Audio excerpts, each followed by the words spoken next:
श्री गणेशाय नमः। गणपति बापा मोरिया। प्यारे भक्तों, आज बुधवार के दिन विघ्नहर्ता मंगलकर्ता भगवान गणेश जी की पूजा अर्चना की जाती है। आज के दिन प्रथम पूजनीय भगवान गणेश जी के मंत्रों का जाप या श्रवण करना बहुत ही फलदायी होता है। प्रिय भक्तजनों, विघ्नहर्ता मंगलकर्ता भगवान गणेश जी जिस व्यक्ति पर अपनी कृपा दृष्टि रखते हैं, उस व्यक्ति का कोई भी बाल भी बांका नहीं कर सकता। प्यारे भक्तजनों, गणेश भगवान ही एक ऐसे देवता हैं जो हमेशा सबसे पहले पूजे जाते हैं। चाहे आप कोई भी कार्य करें, उनके बिना किसी भी कार्य की शुरुआत नहीं हो सकती है। और गजानन महाराज को सबसे अधिक प्रिय हैं उनके मंत्र। जो व्यक्ति गणेश भगवान के मंत्रों का जाप करता है, वो अपने जीवन में सदा ही खुश रहता है। प्यारे भक्तों, आज हम आपको गणेश भगवान का एक छोटा सा मंत्र सुनाने वाले हैं। इस मंत्र का केवल आपको 108 बार के लिए ही जाप करना है। और यदि आप इस मंत्र का जाप 108 बार के लिए नहीं कर सकते हैं, तो प्रिय भक्तों, इस मंत्र का जाप आप केवल 21 बार करें तो भी आपको इसका पूर्ण फल प्राप्त होगा। यदि आप किसी कारण से इस मंत्र को जाप नहीं कर सकते हैं, तो आप इसे अपने मोबाइल पर भी सुन सकते हैं। आप इसे अपने घर, ऑफिस या दुकान इत्यादि कहीं भी चलाकर सुन सकते हैं। तो चलिए इस प्रभावशाली, इस पावरफुल मंत्र की शुरुआत करते हैं। लेकिन उससे पहले भक्तों, एक छोटा सा निवेदन है कि अगर आपको हमारी वीडियो पसंद आती है तो प्लीज़ दिल से एक लाइक अवश्य कीजिए। और आगे भी ऐसी ही वीडियो देखने के लिए हमारे चैनल सनातन ज्ञान को जरूर सब्सक्राइब कर लें। और कमेंट बॉक्स में ओम गणेशाय लिखना बिल्कुल ना भूलें। तो चलिए प्रिय भक्तों, आज के इस पावरफुल मंत्र की शुरुआत करते हैं। एक बार प्रेम से बोलिए, जय श्री गणेश।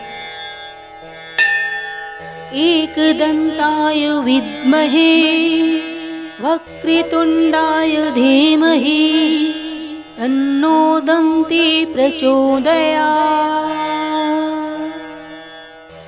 एकदंताय विद्महे वक्रतुंडाय धीमहि तन्नो दन्ति प्रचोदयात्। एकदंताय विद्महे वक्रतुंडाय धीमहि तन्नो दन्ति प्रचोदयात्। एकदंताय विद्महे वक्रतुंडाय धीमहि तन्नो दन्ति प्रचोदयात्। एकदंताय विद्महे वक्रतुंडाय धीमहि तन्नो दन्ति प्रचोदयात्। एकदंताय विद्महे वक्रतुंडाय धीमहि तन्नो दन्ति प्रचोदयात्। एकदंताय विद्महे वक्रतुंडाय धीमहि तन्नो दन्ति प्रचोदयात्। एकदंताय विद्महे वक्रतुंडाय धीमहि तन्नो दन्ति प्रचोदयात्।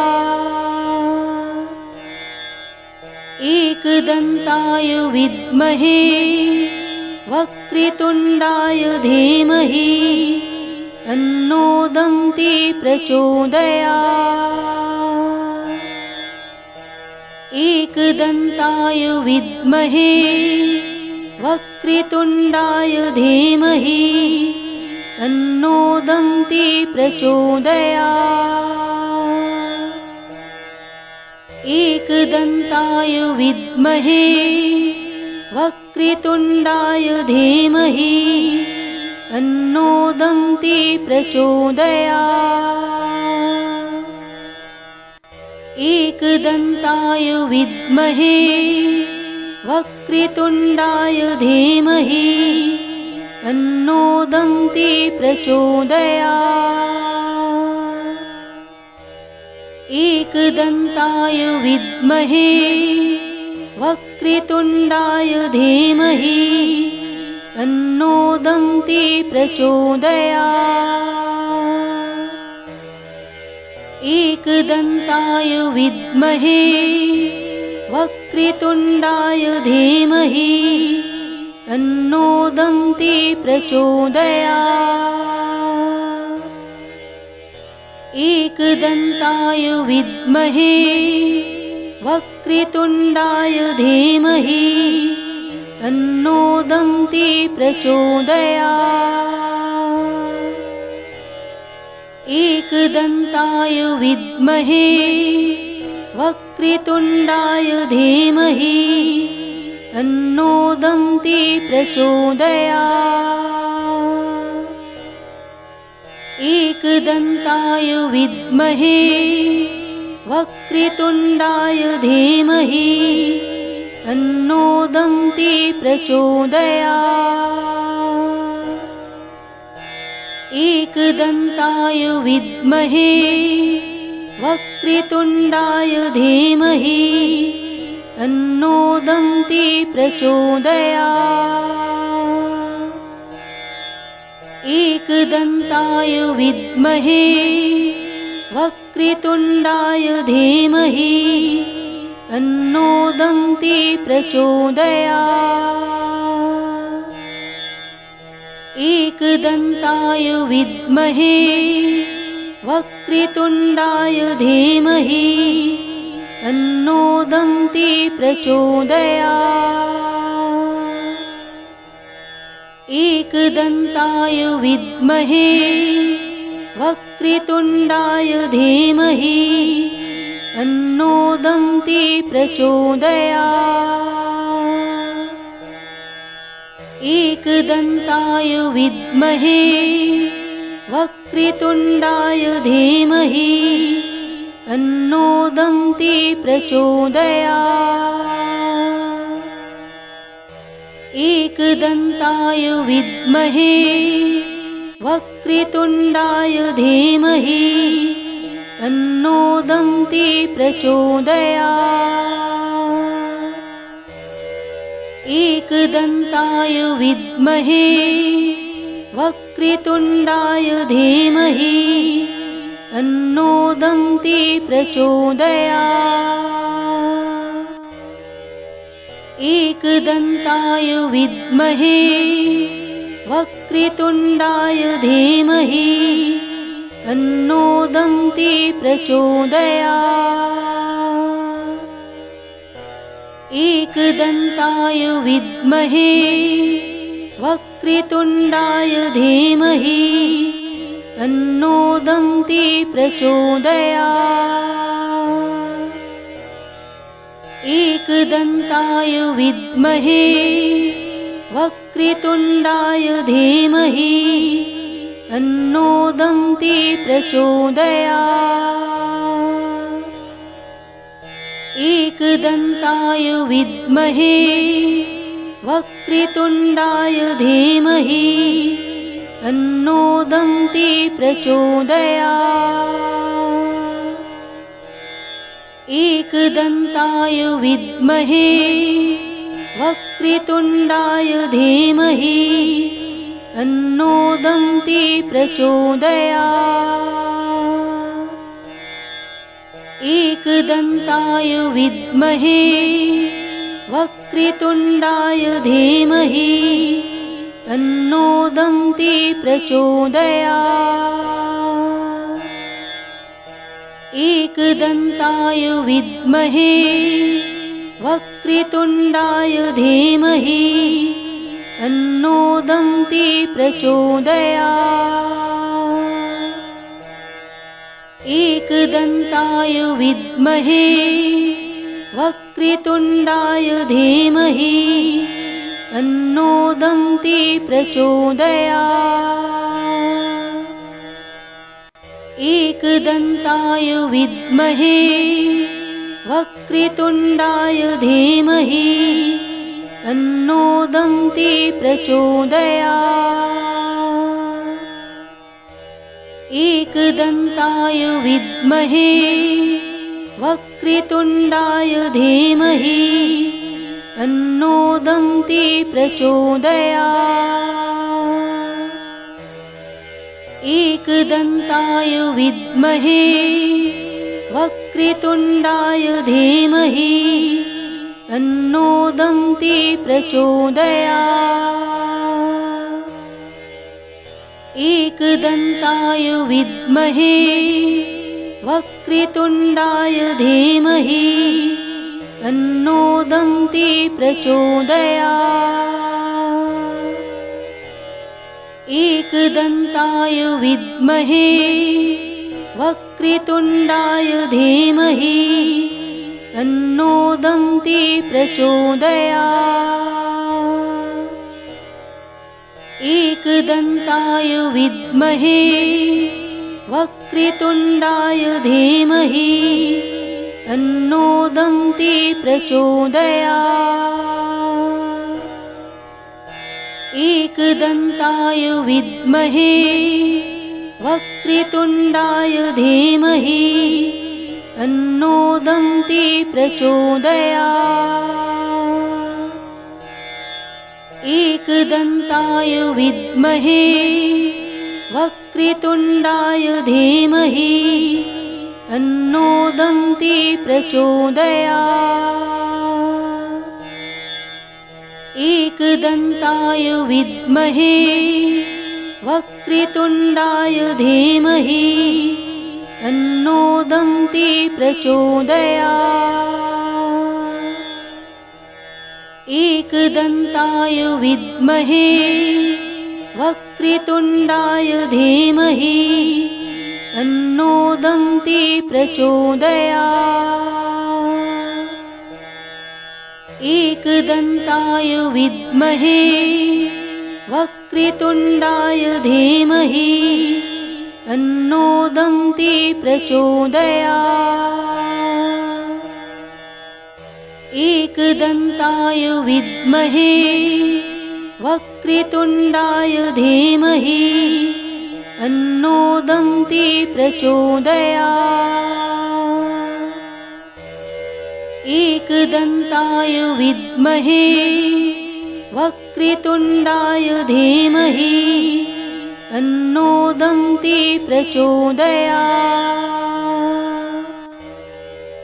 एकदन्ताय विद्महे वक्रतुण्डाय धीमहि तन्नो दन्ती प्रचोदयात्। एकदन्ताय विद्महे वक्रतुण्डाय धीमहि तन्नो दन्ती प्रचोदयात्। एकदन्ताय विद्महे वक्रतुण्डाय धीमहि तन्नो दन्ती प्रचोदयात्। एकदन्ताय विद्महे वक्रतुण्डाय धीमहि तन्नो दन्ती प्रचोदयात्। एकदन्ताय विद्महे वक्रतुण्डाय धीमहि तन्नो दन्ती प्रचोदयात्। एकदन्ताय विद्महे वक्रतुण्डाय धीमहि तन्नो दन्ती प्रचोदयात्। एकदन्ताय विद्महे वक्रतुण्डाय धीमहि तन्नो दन्ती प्रचोदयात्। एकदन्ताय विद्महे वक्रतुण्डाय धीमहि तन्नो दन्ती प्रचोदयात्। एकदन्ताय विद्महे वक्रतुण्डाय धीमहि तन्नो दन्ती प्रचोदयात्।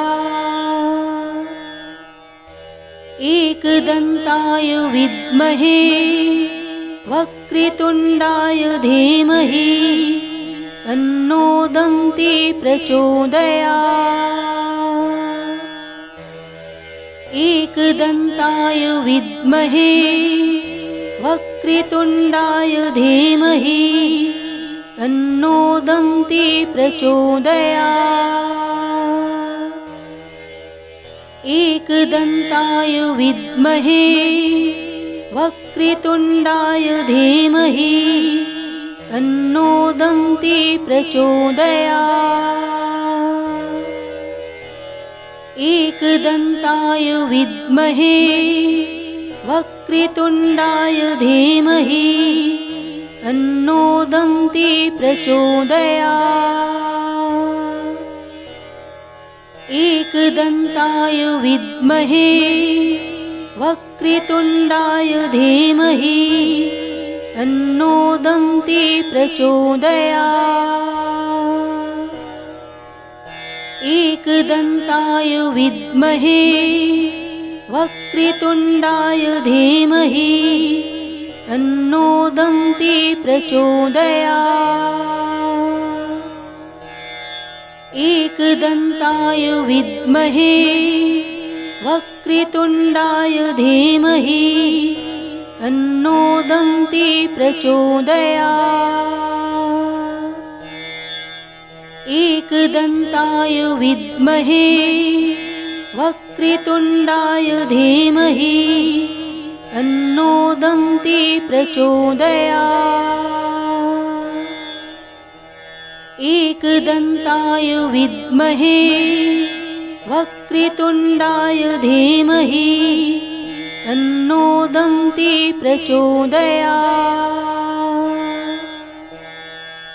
एकदन्ताय विद्महे वक्रतुण्डाय धीमहि तन्नो दन्ती प्रचोदयात्। एकदन्ताय विद्महे वक्रतुण्डाय धीमहि तन्नो दन्ती प्रचोदयात्। एकदन्ताय विद्महे वक्रतुण्डाय धीमहि तन्नो दन्ती प्रचोदयात्। एकदन्ताय विद्महे वक्रतुण्डाय धीमहि तन्नो दन्ती प्रचोदयात्। एकदन्ताय विद्महे वक्रतुण्डाय धीमहि तन्नो दन्ती प्रचोदयात्।